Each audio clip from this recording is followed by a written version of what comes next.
नमस्कार. फुकटचे सल्ले ह्या चॅनलसाठी मी अतुल शिदे आज आलोय पुढल्या विषयावरचा एक नवीन सल्ला घेऊन.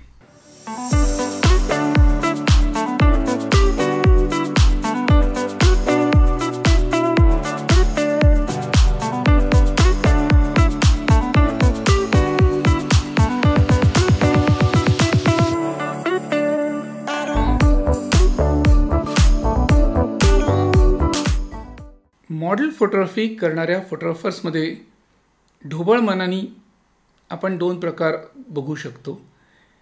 एक असतो जनरल फोटोग्राफर, जो जय महाराष्ट्र फोटो स्टुडिओ टाईप कुठला तरी एक फोटो स्टुडिओ कुठल्या तरी गल्लीच्या कोपऱ्यात टाकून बसलेला असतो आणि आलेल्या गिराहिकांचे 25 रुपये पर फोटो किंवा तत्सम त्या पद्धतीचे तो पैसे घेऊन तो त्यांचे फोटो काढून देतो. तुम्ही जसे त्याच्याकडे जाल तो तुम्हाला कॅमेऱ्यासमोर उभं करतो, तो फक्त बटन दाबायचं काम करतो, जो येईल तो फोटो तुमच्या हातात देतो, पर कॉपी जो काय त्याचा 15, 20, 25 रुपये रेट असतो तो घेतो आणि तुम्ही निघता तिकडनं. तो असतो एक जनरल फोटोग्राफर. आणि दुसरा आपण एक शब्द वापरू शकतो, प्रोफेशनल मॉडेल फोटोग्राफर. आता काय फरक आहे दोन्हीत?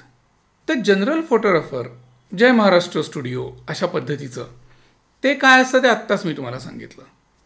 आता प्रोफेशनल फोटोग्राफर म्हणजे काय? जेव्हा मी स्वतःला प्रोफेशनल फोटोग्राफर म्हणतो, प्रोफेशनल पोर्टफोलिओ फोटोग्राफर हा शब्द जेव्हा मी स्वतःकरता वापरतो त्यावेळेला नुसतं फोटो काढता येणं किंवा कॅमेरा ऑपरेट करता येणं हा मुद्दा तिथे असून चालत नाही. मुळात मॉडेल कॅमेऱ्याच्या समोर उभी राहते आणि तुम्ही करता क्लिक. तो क्लिक हा शेवटचा मुद्दा असतो, शेवटचा टप्पा असतो. पण त्या क्लिकच्या आधी एक खूप मोठी प्रोसिजर असते. पोर्टफोलिओ शूट करताना तो बटन दाबण्याचा क्षण जो येतो त्याच्या आधी एक खूप प्रवास त्या मॉडेलचा झालेला असतो किंवा फोटोग्राफरचाही झालेला असतो. तो एकत्रित प्रवास असतो. आणि ती प्रोसेस म्हणजे काय? तर प्रेझेंटिंग द मॉडेल किंवा presentation of the model in front of the camera. कॅमेऱ्याच्या समोर मॉडेल येऊन उभं राहण्याच्या आधीची प्रोसेस ती काय असते? तर मुळात पोर्टफोलिओ करायचा आहे म्हणजे नक्की काय करायचं आहे? मीडिया म्हणजे काय? या मीडियामध्ये कुठले कुठले ट्रॅक्स आहेत? प्रत्येक ट्रॅक दुसऱ्यापेक्षा वेगळा का आणि किती आहे? मग समोरच्या मॉडेलला कुठल्या ट्रॅकवर काम करायचं आहे किंवा कुठल्या ट्रॅकवर करिअर करायचं आहे? मग ॲनालिसिस ऑफ द मॉडेल की मॉडेलचं ॲनालिसिस करून मॉडेल जर योग्य ट्रॅकचा विचार करत असेल तर विषय सोपे होतात. पण मॉडेल जर चुकीच्या ट्रॅकचा विचार करत असेल तर त्याचा किंवा तिचा इगो हर्ट न होऊ देता त्या मॉडेलला कन्व्हिन्स करणं राईट ट्रॅकसाठी. मग एकदा ते मॉडेल राईट ट्रॅकसाठी कन्व्हिन्स झालं की त्या ट्रॅकच्या काय गरजा आहेत त्या पद्धतीने मॉडेलला प्रेझेंट करणं. मग त्याच्यामध्ये येतं costume styling, पोझिंग, moods, expressions, mood lighting, colour and mood theory, उत्तम मेकअप, उत्तम हेअरस्टायलिंग.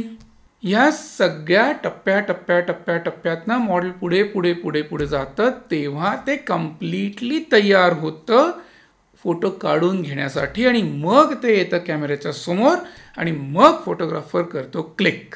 आता मुद्दा असा असतो की तुम्हाला जर ही आधीची प्रोसेसच माहिती नसेल की आपण फोटो का काढतोय, त्याचं पुढे काय होणार आहे, मॉडेल फोटो काढण्यासाठी तयार झालं आहे की नाही. म्हणजे साधं एक सरळ निसर्गातलं उदाहरण द्यायचं तर झाडावर फळ लागलंय पण ते जोपर्यंत पूर्ण पिकत नाही तोपर्यंत ते खाण्यायोग्य होत नाही.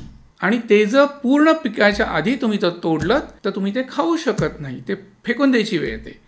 सेम गोष्ट होते की मॉडेल पूर्ण पिकणं असं म्हणून आपण आता फळाशी तुलना की मॉडेल कम्प्लिटली तयार होणं हे कधी होतं?